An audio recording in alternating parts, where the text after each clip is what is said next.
Hello friends, welcome to Anuj topic study में। आज के वीडियो में हम सीखेंगे रूपक अलंकार। तो रूपक अलंकार में ये अब मेरी गारंटी है तुमसे कि तुम्हें अब दोबारा नहीं पढ़ना पड़ेगा।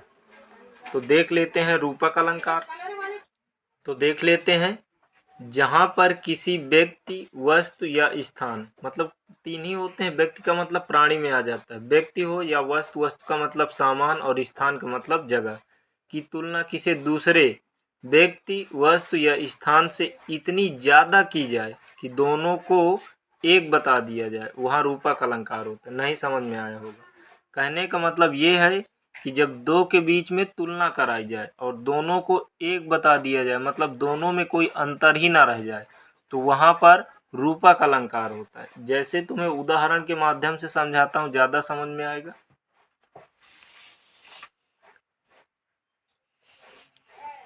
तो यहाँ पर देख सकते हो तुम, राणा प्रताप शेर थे। राणा प्रताप शेर थे। यहाँ पर ये नहीं कहा गया कि राणा प्रताप शेर के जैसे थे। यदि के जैसे लिख के आ जाता, के जैसे, तो वो हो जाता हमारा उपमा अलंकार या के समान। और अगर राणा प्रताप शेर थे, तो देखो यहाँ राणा प्रताप की जो तुलना कराई गई है वो शेर से कराई गई है। तो दोनों को एक, राणा प्रताप और शेर में ये नहीं कहा गया कि राणा प्रताप शेर के जैसे बहादुर शेर थे, बल्कि राणा प्रताप शेर थे, मतलब राणा प्रताप को ही शेर कह दिए गए। तो देखो दोनों में तुलना कराई गई, लेकिन दोनों को एक बता दिए गए। तो जहाँ पर दो की तुलना हो और दोनों को इतना तुलना ज़्यादा की जाए कि दोनों में कोई अंतर ही ना रह जाए, तो वहाँ पर रूपक अलंकार होता है। और देख सकते हो, जैसे यहाँ पर देख सकते हो, कश्मीर को भारत का स्विट्जरलैंड कहा जाता है।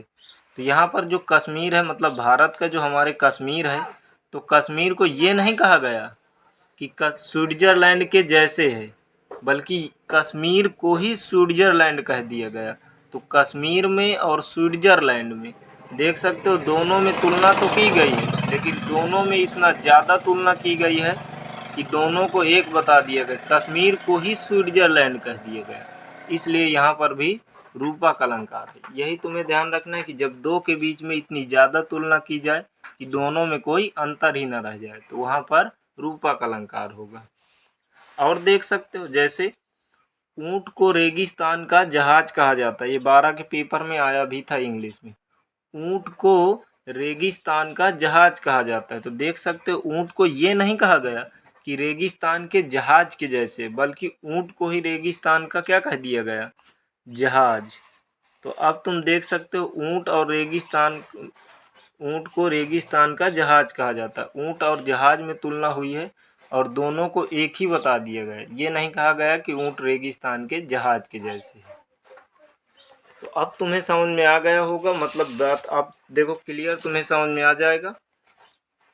जहाँ पर किसी व्यक्ति या वस्तु, मतलब तीन ही होते हैं, या तो व्यक्ति हो गए, या तो वस्तु मतलब सामान, या फिर स्थान, की तुलना किसी दूसरे से,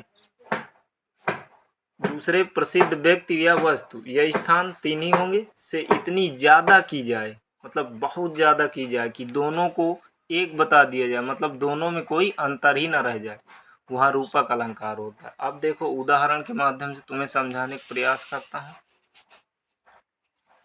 मैया मैं तो चंद्र खिलौना लय हूँ।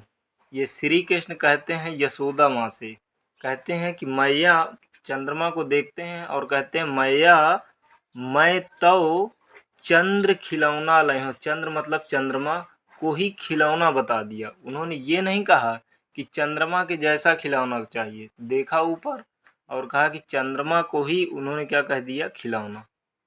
तो यहाँ पर देख सकते हो, रूपक अलंकार की एक पहचान और देख लेना कि जो उपमान और उपमेय है, उन दोनों में क्या खास बात होती है कि उनके बीच में योजक चिन्ह यानी डैश चिन्ह आता है। ये तुम्हें ध्यान रखना है। उसी तरह देख सकते हो तुम इसमें भी, चरण कमल बंदव हरि राई, तो कमल रूपी चरण, तो यहाँ पर सूरदास से लिए गए, सूरदास की पंक्तियों से। तो सूरदास जी ने कहा है, श्री कृष्ण को कहा है कि हे प्रभु, यहाँ हरिराई से, हे श्री कृष्ण या हे प्रभु, तुम्हारे कमल रूपी चरणों की बंदो वंदना करता हूँ, मैं वंदना करता हूँ। तो देख सकते हो यहाँ चरण और कमल दोनों में इतना ज़्यादा तुलना की गई है कि ये नहीं कहा गया कि श्री कृष्ण के जो चरण हैं मतलब पैर हैं वो कमल के जैसे हैं, बल्कि चरणों को ही, उनके पैरों को ही कमल बता दिया गया। तो यहाँ पर रूपक अलंकार है। अब तुम्हें ध्यान रखना है, थोड़ा सा उपमेय या उपमान से लोग बता देते हैं। तो देख सकते हो परिभाषा भी लिख दी है बिल्कुल छोटी सी। जहाँ पर उपमेय में उपमान का भेद रहित, मतलब जो भेद ही ना, कोई भेद ना रह जाए, भेद रहित आरोप हो, वहाँ पर रूपक अलंकार होता है। मतलब जब देखो उपमेय और उपमान में क्या अंतर होता है। उपमेय उसे बोलते हैं जिसकी तुलना कराई जाए, मतलब जो जिसकी तुलना कराई जाए। जैसे यहाँ पर चंद्रमा की तुलना किससे की जा रही है, खिलौने से।